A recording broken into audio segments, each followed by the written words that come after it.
Welcome to Blackbird, episode number 4. My name is James, and today I'm excited to bring to you Pete Quiñones. Pete was on the show before under the Urban Agorist title, and he's back today to talk about kind of his political or philosophical journey. As you probably remember, Pete became an agorist last year, and in recent months has sort of morphed a little bit. He's realigned with the Libertarian Party, but in kind of a unique way. So I wanted to talk to him about that. And after the interview, I want to play you the trailer for an event that's coming up, so stick around for that. But first, here is my interview with Pete Quiñones. All right, Pete, welcome back to the show. Thanks for joining me today. Thanks for having me back on. Yeah, for sure. So I wanted to talk to you about your sort of journey back into the LP Mises Caucus. But it turns out some big news has happened this week, so I'd like to kind of get into that. I think the biggest news probably is that your great documentary, The Monopoly on Violence, is available for streaming on Amazon Prime now. So I want to make sure to get that plug in. See that smile? Yeah, that's a huge thing. You guys have been working on that for a long time. So next stop, Netflix, I guess. That'd be nice. Yeah, cool. So I'll make sure to link to that for the two people who haven't actually watched it yet. And it'll be easier for us to share it with everybody too.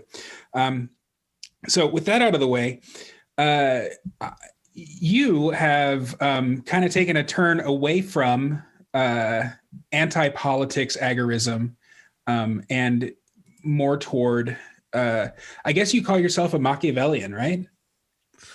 Yeah, I would. It's something that I've studied. I'm studying, continuing to study. And I think that it's something that fascinates me.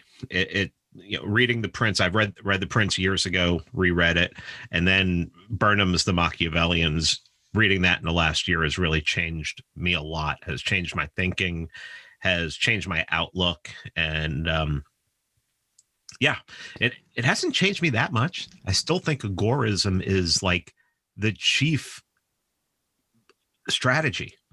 Yeah, to me, it seems like agorism is probably like a really great individual strategy, but we have learned that individuals, individualism is sort of the Ayn Rand's definition almost of what our ideology is, but that's a really, really good 20th century mindset, in my opinion. So I listened to Burnham's The Machiavellians in preparation for this. On Audible, which and you're right, it's fantastic. I mean, at the end of the book, he actually predicted the dim age, as far as I'm concerned. He recognized it, and he was writing in like 1941 for those unfamiliar. So what to you is Machiavellianism? It's seizing power and rewarding your friends and punishing your enemies. Yeah. I mean, that's what Curtis Yarvin says, and I have to agree with him, because I wouldn't know that book existed but for him. And when he says that, when I read that book, which I've read it 3 times now, and then I go back and I read The Prince again, that's exactly what it is. But it is a lot more. I mean, that's just a minor distillation. There is more to it. And really reading The Prince with the Burnham take on it is to try to understand exactly what a Machiavellian would do, what the Prince would do. Yeah. So I think one place where you and Yarvin kind of diverge, you have written a lot lately on your Substack, which everyone should subscribe to, about taking over local politics, becoming the strong mayor, rather than where Yarvin is more about becoming like the United States monarch. Do you see that? Right. Yeah. Well, I agree with him that basically what he's talking about now is he's talking about becoming like you're basically like a hostage in the country, and you drop out of politics. And he's talking about that right now. I agree with that on the national level. I think really the only thing we should be doing on a national level right now is lobbing bombs at them, metaphorically, in Minecraft. And yeah, don't get accused of insurrection. right, but locally, I think a lot can be done locally, politically, and I think that is where a smart Machiavellian can actually make probably the most progress. I mean, it's not like you're going, if you do it all perfectly, it's gonna, you're gonna get people coming after you. But I think local politics is actually the way to go. 2020 was a tough year for me. I found myself, and I've written on Substack about this, I found myself reacting to what was happening. And when you're reacting to information, it's easy to make mistakes. It's what you should be doing is, as that information is coming in, you should be examining it as much as possible, tearing it apart and figuring out exactly what it is. And I think that now that's what I'm doing. I mean, my latest two articles are about what happened on what's probably going to be in infamy referred to as 1/6/21. And I make the point, I don't care. I don't care how it happened. I don't care why it happened. I don't care who outside of myself is benefiting from it. I want to know how I can benefit from that, because there are obviously people out there who are really upset and feel betrayed. I was in the Baltimore area this past week. I was actually in Baltimore when this happened. And coming back on the plane on Friday, in the airport, there were a lot of people who obviously, I mean, they were still wearing their Trump gear, were headed back home. And you could just see on their faces just how defeated they were. I mean, these weren't the quote unquote insurrectionists. These are people who went there for the rally. And a lot of them were older, but you could just see in their faces there was nothing. They almost had like that fog of war look in their eyes, like they're going home and they've lost and there's nothing left and they're defeated. Well, there's a lot of people out there like that. And in order to, it's like you said, agorism is about freeing the individual. But that's a dangerous life. It's a dangerous life. I mean, just ask. I mean, Randy Weaver was not an agorist, but he was a white separatist who went to 20 minutes south of the Canadian border in Idaho to be left alone. They didn't leave him alone. They didn't. And we can't assume that because we do this and we do that, and we have this strategy and we read Konkin over and over again, that they're not going to come for you. I mean, there's every reason to believe, especially what we've seen in the last 9-10 months and the kind of rhetoric that's happening now, that they're going to come for certain people. So to me, it's the old-fashioned strength in numbers. The more people we have on our side, the more people we have thinking like us, the more people we have willing to stand up to it, the better chance we have of making it through this, other than, running away on an island. Do you think like John Bush's Freedom Cells has potential for helping build this? Why? I guess my big question is why the Mises Caucus and not something like Freedom Cells, or is it just kind of a both and thing? I was at a Freedom Cell meeting last night. Nice. So so what? Yeah. So what's the goal, I guess, of the Mises Caucus right now? It's everything. Right now, the way I look at it, bringing up again the last 10 months, is there's a full court press towards World Economic Forum, Great Reset, 2030, you won't own anything, complete power over the people. I mean, technocratic a medical industrial complex, technocratic, complete control, and anything that you can possibly do. And here's one of the reasons why one of the main reasons I decided to get back with the Mises Caucus is because the articles that I was writing, I was assured that I was on the same page with the leadership of the Mises Caucus. And the leadership of the Mises Caucus told me we were on the same page. And over the last year, over the last 9-10 months, what I've been doing is I've been getting my affairs in order. I mean, getting out of debt, just basically building up food rations, water,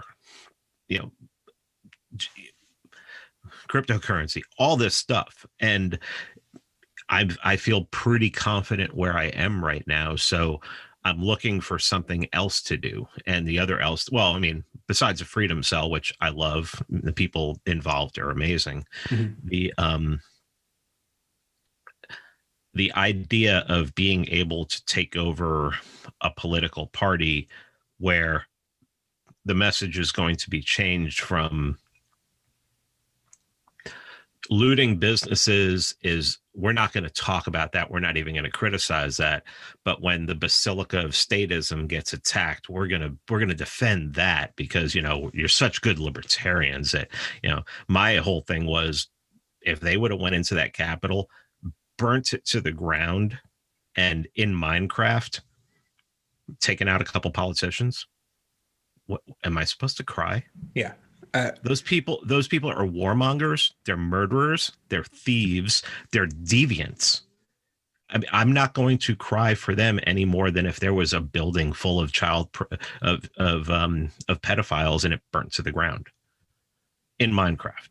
Mm-hmm. In Minecraft, out of Minecraft, when they burned down the Minneapolis Police Department, I was giddy. I was smiling. I was laughing. I was watching it on Facebook because, I probably wouldn't have attended it even though I live here.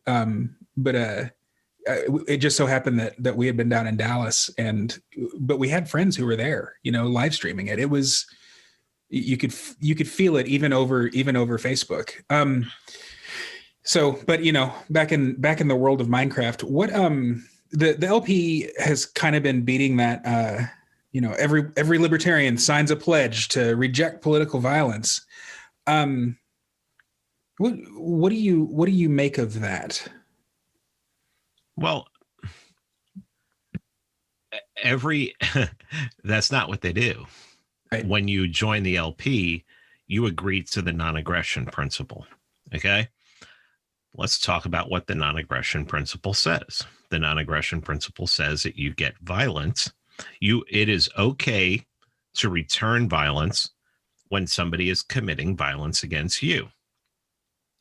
So if your next door neighbor came over, say you live next to a mobster, I'm from New York. I mean, I've met like real life. I've met a Bonanno. Okay. It's wild. It's like a totally different person. You're meeting someone with an aura that you've never met before. That's not normal. And so say that they came over and, every Friday you had a business and they said, I'm going to need 40% of your profits. Would you have a right to defend yourself against that? Violently. I think that most people would say yes. Okay. So now that it is the state, because there's documents in a sealed case somewhere that were signed by dead people that, apparently they thought they had a contract with each other, but they don't know me. How could they speak for me? That now, because these people who steal your money, kill people in your name and claim your name, even if you don't think that they're doing it in your name, they're saying, we're doing this for America and you're an American, so you have to get behind it, and throw people in jail because of plants and have those politicians have sovereign immunity, so they can never be charged for what they do. They have their stormtroopers on the ground who have qualified immunity and basically set up rules that they can march into your house, the wrong house, kill your whole family, and they're going to go home at night because it was a mistake, and maybe you pulled the gun because you had no idea it was a cop and everything. And is self-defense against people political violence? People like that. If a cop busts in your door and you didn't do anything wrong, is it political violence if you shoot him? I don't think that's political violence. I think that if if every business owner in this country who got closed down because the government, it's funny how Trump getting kicked off of Twitter, you have all these lawbirds coming in and going, it's a private company. Private companies can do whatever they want. Well, except apparently open their doors for the last 10 months. Private companies can't do that, but they can do whatever they want, right? Oh, except open. So this private company, if you're going to pull the private company shit, at least be consistent. Okay. If every private business owner who is out of business lost everything because their governor closed down the state, decided to take up arms and go against the Capitol in Minecraft, is that political violence or is that justice? Everything that they worked for was destroyed and they're not getting any recompense. If your neighbor down the street blew your home up, you would expect recompense of some sort. But no, I don't understand. Political violence is it's a scare term. It's, if you're doing political violence. No, it's called violence. Okay. And the only question is, when is violence okay? That's the only question. It's not when is political violence. It's when is violence okay? That's the only question that needs to be answered. Yeah. And I think that, before we get accused of inciting, there are plenty of consequentialist reasons like not to engage in self-defense against the government. I mean, I wouldn't recommend to anyone listening to this show that they go and storm the Capitol of the United States or their state, because it's a stupid thing to do. Yeah. It's Sun Tzu. You don't start a war that you can't, you're going to lose. Yeah. You only go to war if you're going to win. Who's winning the meme war right now? Is there one?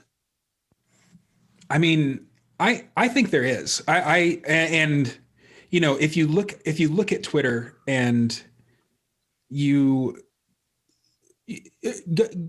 just go look at any of the businesses that decided to reopen in defiance of their governor's mandates.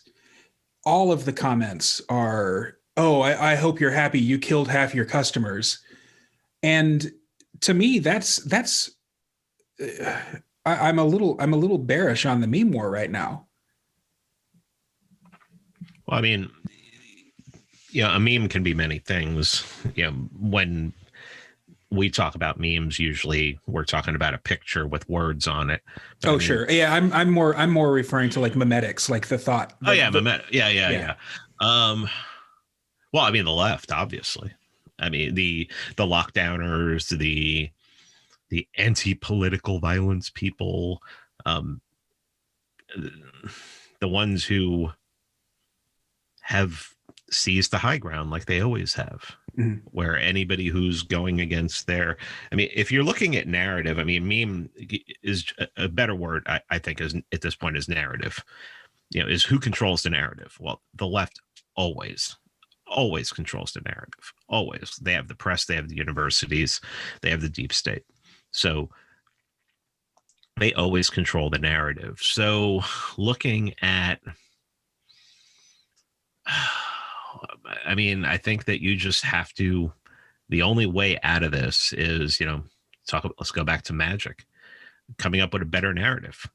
You have to come up with a narrative that is better. I've been talking about in my articles that if libertarians are not seizing upon this opportunity to try and get all the disaffected Trump voters on their side, and one of the main narratives that you want to use with them, even, I don't care if you think the election was stolen or not. I mean, that doesn't matter. They believe it was stolen. I mean, if 75 million people voted for Trump, safe estimate is 40 million of them believe that Trump actually won, the election was stolen. Why aren't you seizing upon that? Why isn't the message, if you think it was stolen 4 years from now, what makes you think they're not going to steal it again? Why wouldn't you want to come over to a side that is ready to go to war with the state, throw bombs at the state, metaphorically, and try to expose them for what they are? And why wouldn't you do that? Why wouldn't you seek that? Why? Because some of them may hold positions at this moment in time that you don't agree with. I mean, yeah, I hold positions that I'm sure Dave Smith and I know Scott Horton don't agree with. That's fine. They hold positions that I don't agree with. That's fine. Somehow we all get along. Yeah. No? Somehow we get along. That's really important to point out too. When you said you mentioned crafting a better narrative, that's not policy proposals and facts and logic and all this stuff that nobody cares about. Yeah, it is a message. And that message doesn't necessarily have to be true. Right. Better doesn't mean logical. It just means more effective. Yeah, and that's it. There is, as far as I'm concerned, libertarianism, let's call it 50 years old. Let's say it started with the Libertarian Party. And I'm not going to go back to Ayn Rand because she hated libertarian. Yeah, she hated the term libertarian, and she would have hated for anyone to call her that. Let's call it with the establishment, David Nolan.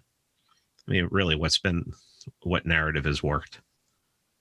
What narrative has worked in the last 50 years that has moved the needle, has changed culture, has given people a culture of liberty? None coming out of that faction. And what's even worse is, in the last few years, they've just basically adopted the messaging of the progressive left.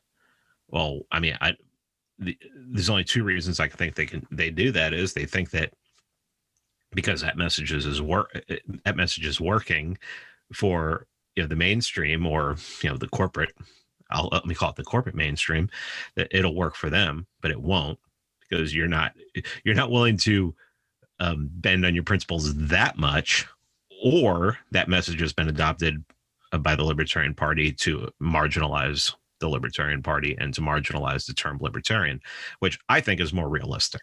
I think it is unrealistic to think that forces like alphabet agencies, forces like movements, just people within the cathedral, I think it's stupid to think that they wouldn't infiltrate the third largest party in the country, no matter what. No matter, I don't care if they got 1% of the vote, or they got 5% of the vote, or however much percent of the vote. You want to marginalize your enemy. Even, it's like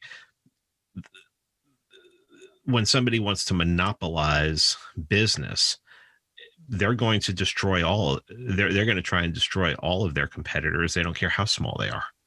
So, the two parties going at, seizing upon the Libertarian Party to infiltrate it, I don't think that's outside the realm of possibilities. I don't even think it's I don't think it's a conspiracy theory. I think it's what a Machiavellian would do.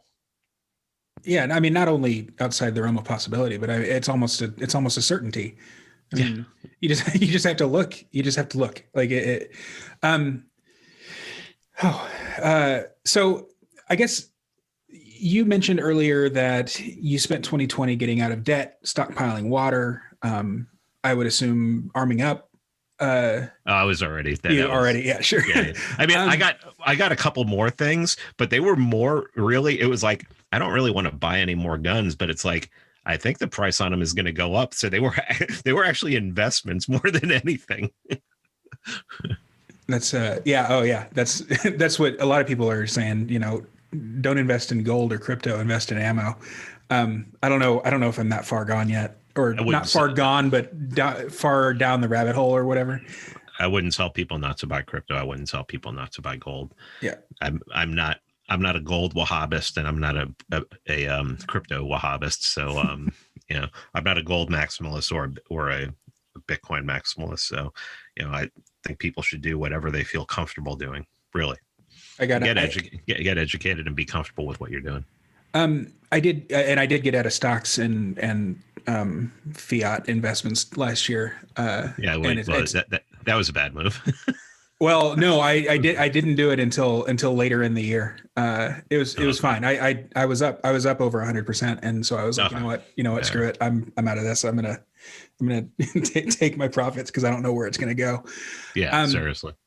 So last time you were on, I asked you what recommendations or strategies you have for agorists, and your advice was, well, you either get in bed with the state or you start engaging in counter economics. What, knowing now, I mean, it's only been a couple of months, but holy shit, I mean, it's just gotten worse. What would you say to the person who is in debt and is living in the middle of a city? Get out. We get out of debt and get out of the city. You're going to just get out of the city first. Just by getting out of the city, you're going to save money. I mean, cities are always more expensive to live in than rural. And then I would say, just once you do that, you have all this extra income. Don't spend it. Get out of debt. And while you're doing that, stockpile as much as you can. I wouldn't tell people not to, get political until they do that. But really, the only reason I decided to get political again was because I had taken care of myself. I had gotten to the point where I was very comfortable with what I did, and I'm comfortable with what I have at this point. So I can focus my energy in other directions now. And, I think that the political, if you want to call it that, I mean, the Libertarian Party is not, I see hyperbolic language like, well, you just want to be a different kind of king. Well, suck my dick. I mean, come on, just stop with the bullshit, stop being a fucking 12-year-old, what's funny is there are so many agorists out there who are maximalists. They're agorist maximalists. It's like, this is the only way to defeat the state. It's like, I looked at the Soviet Union. They had a pretty good black market, and the black market definitely helped. But there was also this thing called perestroika, and perestroika helped to topple that regime as well. And perestroika was completely political. It was economic to a certain extent, but it was mostly about politics. It was, Gorbachev going and talking with Reagan, and Gorbachev looking at the communist satellite countries, Ceausescu in 1989 going, I need help here. They're going to kill me. And them going, it's on you, dude. You got to take care of yourself, politics helped a lot in that. So I'm pretty much at the point now where, as long as I think it could be a little bit helpful, it's throw shit against the wall and see what sticks kind of thing. Mm-hmm. I read the other day, and I can't remember where, but the USSR had the West bearing down on it. And there is no West to the West. Like, we don't have someone. You're not going there. It would be an impossibility for like Joe Biden to have a perestroika that the sort of collection of policies that Gorbachev did that led to a sort of as peaceful as possible dissolution. It's but politics from within. I think getting local. I think that you are really going to see a federalist movement that where certain states are going to fight back, certain localities are going to fight back, and and like I said, agorism is a huge part of it. It's a way you're going to take care of yourself. It's a way you're going to get through. You're going to get through times. It's going to be a major component of it. But to make the claim that just because Sam Konkin was anti-politics, that agorists have to be anti-politics, it's an opinion. Yeah. It cannot be proven. I mean, you can't prove that correct. It's your opinion. And I value people's opinions, and I want to listen to people's opinions. But normally when opinions like that come out, they're just draped in so much hyperbole, it's kind of hard not to see it as that, is to not see it as hyperbole, or to see it as basically an attack upon the person who is going against the orthodoxy. Yeah, and that's the big thing. I mean, orthodoxy and dogmatism are sort of rampant in any movement, but especially ours that was sort of founded by philosophers. I posted something the other day on Facebook. It was about corporatism or corporations or something like that, and one of the comments, and I think this guy really, really thought he was making a good point, was, Rothbard would disagree with that. Appeal to authority. Yeah. So, okay. Speaking of philosophers, really, really graceful transition. You commented the other day on something that Engels changed your mind on collapsitarianism.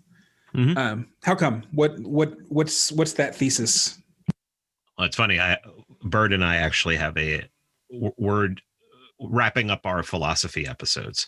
So we're going to do 5. We're going to end this with 5 more on my podcast, and then he's going to continue the philosophy episodes on his podcast. Oh, fantastic. Those are what Engels said was that in order to achieve what they wanted to achieve, they were going to have to take over the means of production. They were going to have to arm the proletariat against the bourgeoisie, and it was a process basically to take down the state, to make the state the term that always comes up with Lenin was the state would wither away after you had a dictatorship of the proletariat, and then the bourgeoisie was no longer there, most likely probably lined up against a wall, and over time it would wither away. And I think Stalin actually said it would take 20 years. What I agree, and the reason they said that they had to do this, and the reason why Engels and Lenin hated the anarchists, was the anarchists just wanted to overthrow the state. And the reason they said that you don't just overthrow the state and that way, like overnight, is because the same people who run the state, the same people who are in power, the same people who have all of control the means of production, everyone's going to panic and just look to them. And basically those people are going to be right back in power, because that's who they're going to look to. They're going to look to the powerful. They're going to look to the ones who have the means. And so he said it had to be a process. And, their process was completely wrong, in my opinion. I mean, it's even more utopian than, I think believing that the state would disappear tomorrow and then we'd have anarcho-capitalism the next day. I think that's as utopian as an idea as the way they wanted to do it, the process they wanted to do it in their 20-year process. So when I look at it as, if you want to defeat the state, if you want to get the state to be toothless, I mean, I don't know their state's ever going to go away, but you can make a state very powerless. And I think the way you're going to do that is you're going to do it with technology, and you're just going to do it with finding ways to replace systems that are in power right now with peaceful solutions, peaceful technological solutions. And that's going to take generations. I don't think it's gonna happen overnight. I've heard the argument recently, because I've made the argument. I've come to the conclusion that we may never see like an anarchist society unless you have like a switch in evolution. And the argument has been made to me that if in 1840 you had said that in 25 years we'd have no slavery, people would have thought you were crazy. My response to that is that, as much as people don't want to hear this, slavery was a government program. Getting rid of a government program is very difficult, as anyone can tell you. Getting rid of a government program is very difficult, but they got rid of a government program. Getting rid of a government program is a whole lot different than getting rid of the government. Yeah, it's kind of, it's, it's like if you, like in my company, we had we recently shut down a division of the company. Okay. The shutting down of the division of that company was a lot easier than destroying the company. It was that section of that company. By getting rid of it, we weren't going to destroy the whole company. So if like the person who made that decision to get rid of that division was able to do it very easily with a phone call. If that person decided to make a phone call and say, we want to shut down the company, the CEO is going to be like, are you insane?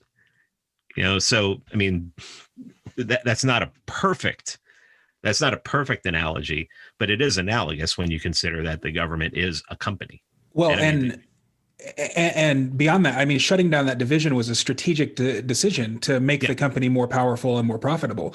I mean, Abraham Lincoln, I don't want to get too much into history, but Abraham Lincoln didn't start out the Civil War wanting to abolish slavery. I mean, correct. He made it an abolitionist thing in order to attract more soldiers for the Union.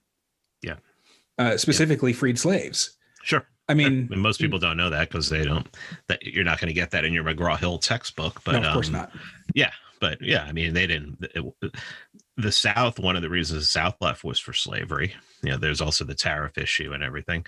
But to say that Lincoln invaded the South to free the slaves is to just be ahistorical. It didn't happen, and you can't prove it happened by, especially if you go back and look what he was saying and what he wrote at the time. So yeah. So what does lobbing bombs metaphorically look like? Is it just memes, or is it? Oh no.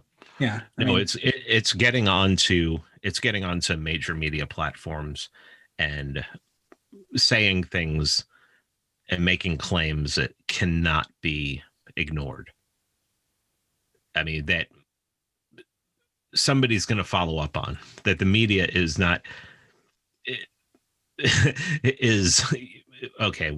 Wait, but you can't say that. You have to back it up. Things like that.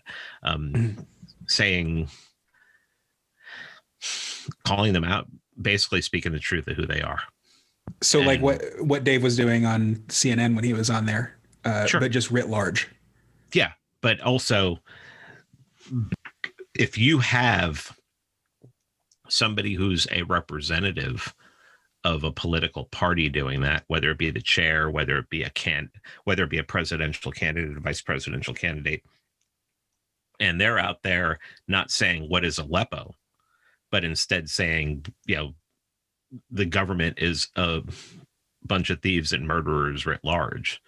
That's kind of it. It's sort of a different message, and it's going to attract attention. It can't help but do it.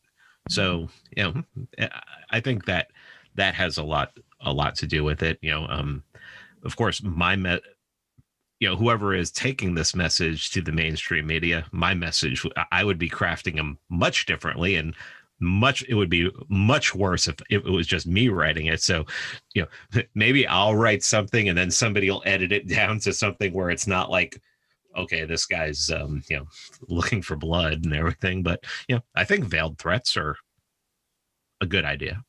I think veiled threats and constant talk of secession, constant talk of breaking it up, That's just hard to ignore.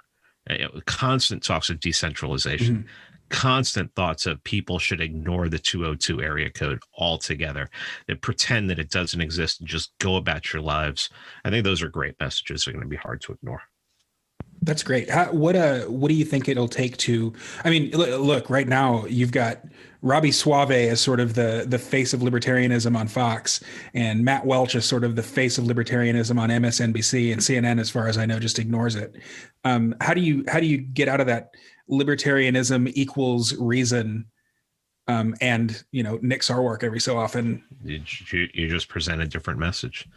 You present, and this is when you'll know the message has changed. When Matt Welch and Robbie Suave are invited onto those shows to talk about the message that is being delivered from the Libertarian Party, where they're going, does this sound insane to you? Does this sound like libertarianism? And then they have to defend the Reason magazine, the Beltway libertarianism that the LP is going to be preaching against. That's when you'll know that avenues are being carved, that messages are making it through, and messages are affecting the ones that people are going, the groups and the institutions and the cathedrals that people are going after. Yeah, that's fantastic. I'm excited. I've never been an actual member of LPMC, but I've always been a fellow traveler. I do want to be respectful of your time. So is there anything you want to plug aside from what we've already talked about? Yeah, obviously, if you go to the Amazon Prime app, Amazon Prime Video, the Monopoly on Violence is there. You can tell your grandma to watch it. And my Airbnb host this past week, she texted me this morning and told me she was watching it. And that's awesome. Yeah. And Free Man Beyond the Wall podcast. I'm going to have by the time this comes out, Biting the Bullet guys have been on, and that's just go back and listen to that episode with the Biting the Bullet guys. They're amazing, and that is a wild conversation. And then going to have a former prison guard on Wednesday, giving you a behind the scenes look at the insane violent bureaucracy that is the prison system, and in ways that in very colorful language. And then Friday, it looks like we'll end up with doing our first part of Marxist-Leninism with Bird, and looking at dialectical materialism and going into how Lenin viewed Marxism. And then after that, we're going to do Stalin. After that, we're going to do Mao. After that, we're going to do Guzman. And then we're going to end up with a very secret number 5 that will end the series on my podcast of me and Bird doing philosophy. And I think people are really going to like number 5 because it's one of those people who started out as a Marxist and switched over, and a beloved figure. Nice. Well, I can't wait. Thanks so much for joining me today, Pete, and I will talk to you soon. Yeah, I appreciate it, James. Thank you very much. Yeah, see ya. All right, thanks again to Pete for joining me today. As promised at the beginning of the show, here is the trailer for the Greater Reset, an event being put on by John Bush of Brave Botanicals, the Live Free Now show, and of course, episode number 12 of the Urban Agorist podcast, and Derek Brose of the Conscious Resistance, who will be coming on this show in the next couple of weeks. I hope you'll join me at the Greater Reset. Make sure you hit up greaterreset.org to sign up. It's a free event, and you won't want to miss it. So here's the trailer, and I'll be right back on the other side of it.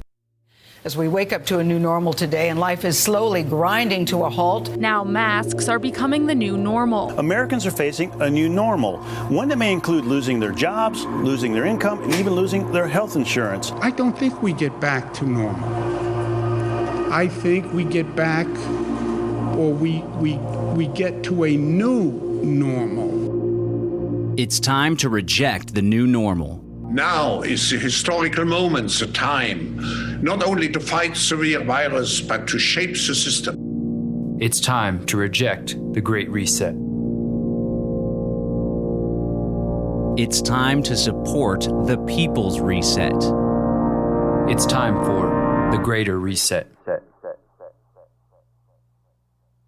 From January 25th to the 29th, journalists, activists, researchers, and advocates are hosting the Greater Reset Activation, a 5-day event dedicated to offering an alternative to the World Economic Forum's top-down, centralized, authoritarian vision.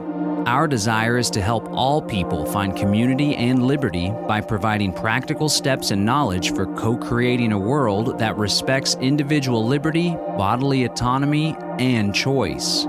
The Greater Reset is the world's collective response to the World Economic Forum's initiative, The Great Reset. We invite you to join us for 5 days of discussion about the diverse opportunities available for those who seek to live in harmony with humanity and the planet, while respecting our innate freedom. Each day is dedicated to a different domain and provides solutions to the WEF's vision. Day 1 is dedicated to the Agora and decentralized economics. Tuesday the 26th will focus on health and education. Day 3 will focus on nature, permaculture, and regenerative agriculture.